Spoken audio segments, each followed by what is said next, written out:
Hello again, everyone. Edwin Learnard back once again in this YouTube astrological segment. I'm going to be giving you my Capricorn July 2019 horoscope forecast, part 2 of 2. And yes, this does apply and pertain to the sun, moon, and ascendant. Anyway, people, first thing up is, as far as July goes, Venus will be in Leo from the 18th until the 31st. So the 8th house is what will be emphasized and highlighted. Now, at this time, Capricorn, if you're unattached, you may connect with a Leo sun, moon, or ascendant person, or simply one that embodies Leo characteristics. It could be somebody that you might have a very deep, very non-superficial connection with, somebody that might have a transforming impact on you, and might be somebody that might be figuring prominently in a crisis situation or shared resources situation. This could also manifest in perhaps extravagant spending, perhaps in maybe some help that you might be giving someone, some kind of monetary support. It might be in some kind of shared resources scenario or situation. It could be on a sexual partner, someone you're in an intimate relationship with. This could also be about valuing courage, fortitude, even ferocity and self-confidence and self-assuredness, such as dealing with a crisis situation, even dealing with a death in some cases, making a major change or transformation in your life.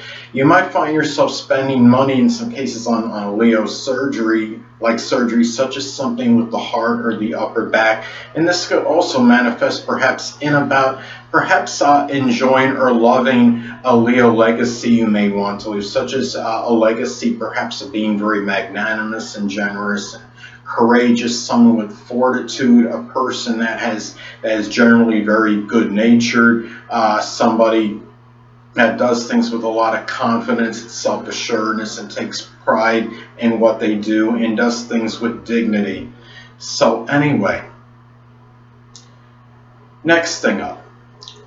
Well, Mars will be in Leo, so the 8th house is what will be emphasized and highlighted. Now, in some cases, this could be about sustaining injuries to the upper back or somewhere near the heart area. It could be, if you're unattached at this time, Capricorn, this could be a time where you might get involved with a Leo in a sexual liaison or interlude. It could be with a Leo sun, moon, or ascendant person, or simply one that embodies Leo traits.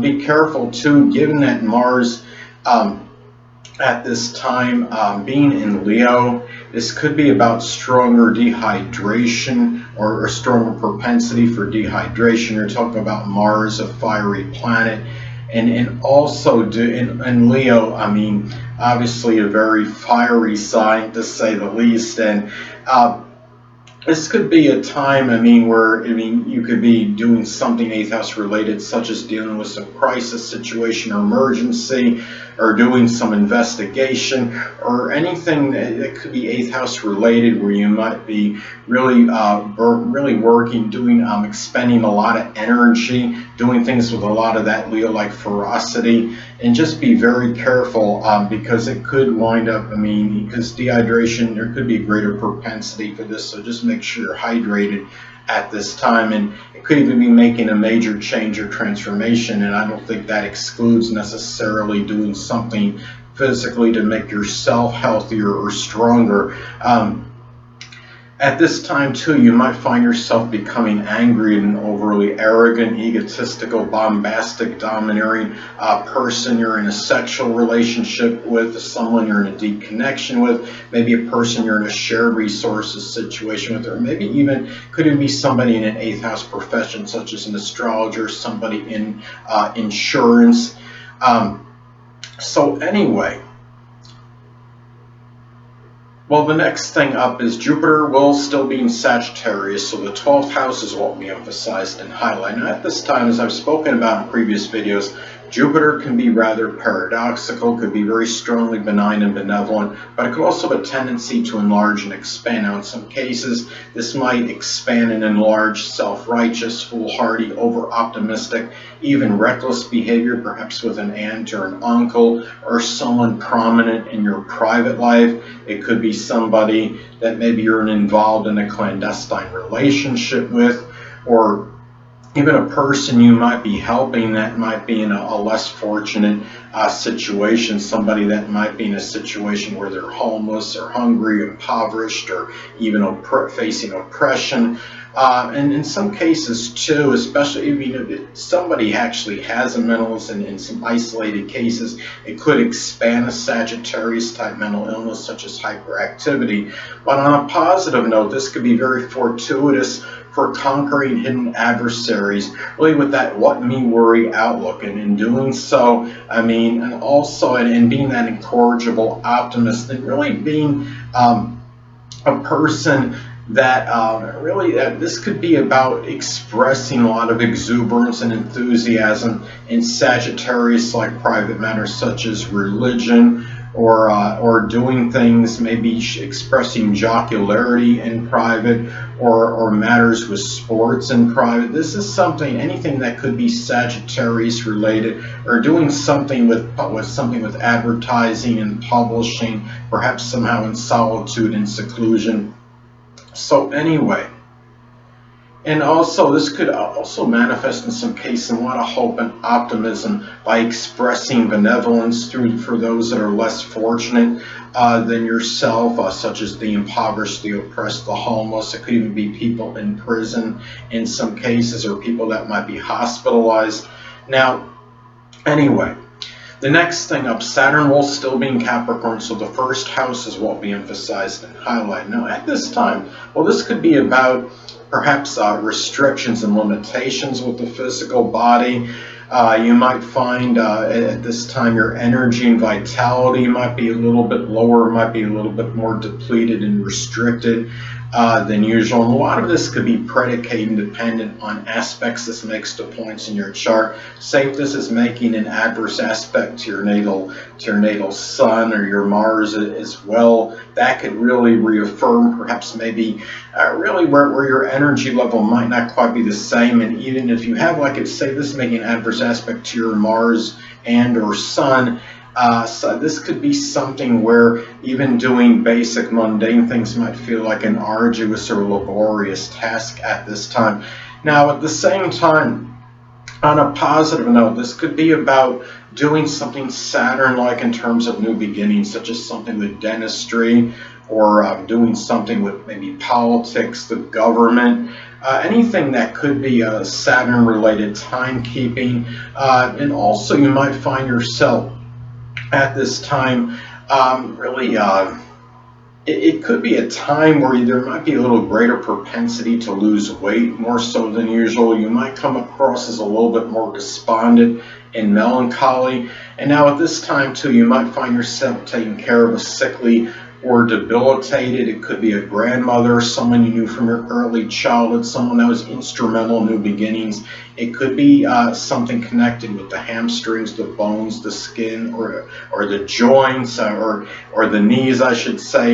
It could be something where it might be making you feel somewhat despondent and melancholy as well. Now, this could be, anyway.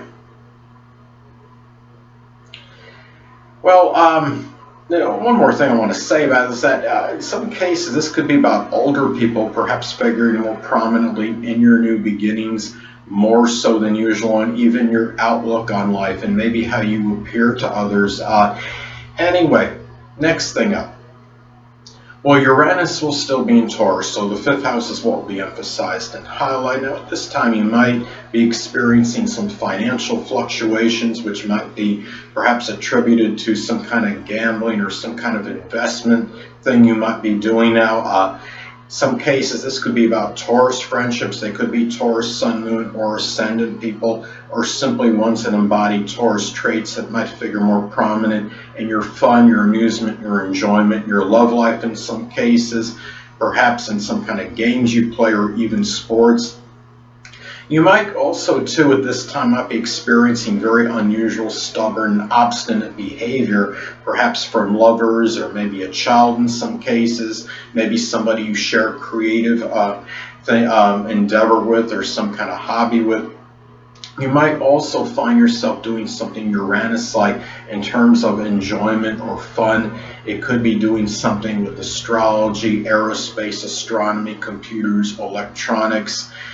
This could also be a time if you are a woman and you are in pregnancy. This could, in some cases, indicate an unusual pregnancy, something that maybe where you have a child either exceptionally early or exceptionally late at this time. And also, this could be about where things where perhaps winnings and losings and gambling, if you're involved with it, could be very erratic and sporadic. And if you have some kind of investments, the same thing might be going on with that at this time. Hold on a moment, people.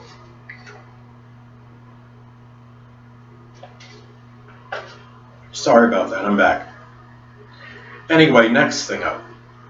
Well, Neptune will still be in Pisces, of course, so the third house is what will be emphasized and highlighted. Now, at this time, well, you might find yourself in some cases where your memory might be dissipating, dissolving a little bit. This could sadly, in some cases, be about the dissolving of rational thinking, and where perhaps third house people might be somewhat nebulous and unclear at this time. Perhaps siblings, cousins, neighbors, people from your early education, perhaps. And be very careful, because when you're talking about Neptune energy, it can be very obscure. It could be at this time you might find, really, it might be some difficulty seeing the fine print in documents. You might find yourself communicating about dreams, other Neptune-like things such as poetry, dancing, the metaphysical, which includes astrology, spirituality, chemicals, things associated with pharmacy such as prescription drugs.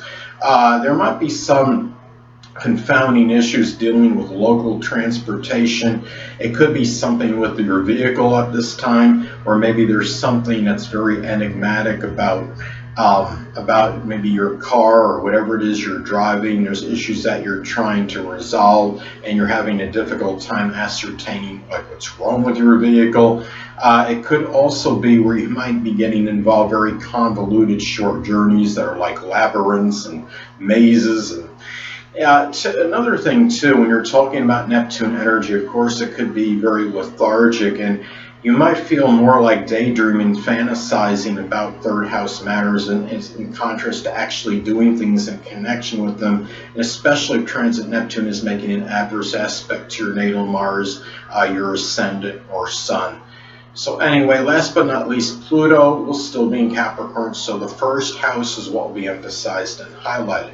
Now at this time, well, I know a lot of you don't want me to say the dreaded D word, but you know I'm going to anyway. Now, in some cases, this thing manifests in the actual literal death of a grandmother or a person that you may have known from your early childhood. It could be somebody that has played an integral role in perhaps new beginnings, shaping your outlook on life. This could also be about, it be expressed perhaps in surgery, on some Capricorn-related surgery, perhaps such as something with the hamstrings, the bones, the knees, or the joints. Guard against, I mean, at this time you might come across as a little bit more imposing and intimidating, so guard against you really coming across that way more so than usual to others. And also you might be a little bit more manipulative at this time and a little bit more vengeful, so guard against that as well. And this could also be about more, in some cases, in isolated cases, perhaps some kind of obsessive or compulsive behavior that might be exhibited and that might be seen on a first impression. You might be trying to transform your physical body. And in some cases, and in some isolated cases, this could be somewhat rare, but this could also manifest in some cases as a sex change surgery. If you're somebody that has been contemplating that for some time, this could be a possibility, but these things, of course, do not happen very frequently, and this could be very isolated. So it could also be about Plutonian new beginnings, such as doing something with transformation, such as rebuilding vehicles, something with insurance, something with the occult, astrology, the supernatural. This could also, or anything with a death profession, such as something working as a mortician, a funeral director, a coroner, or investigation. Could also be in some cases about a rebirth in terms of maybe a connection from your early childhood or a grandmother, such as it maybe a relationship or one or more of these people being revived and resurrected, figuratively speaking. So anyway, people, that will conclude this YouTube astrological segment for my Capricorn July 2019 horoscope forecast part 2 of 2. Stay tuned next time where I'll be giving you my Aquarius July 2019 horoscope forecast part 1 of 2. Two things I want to get with you on before I head out.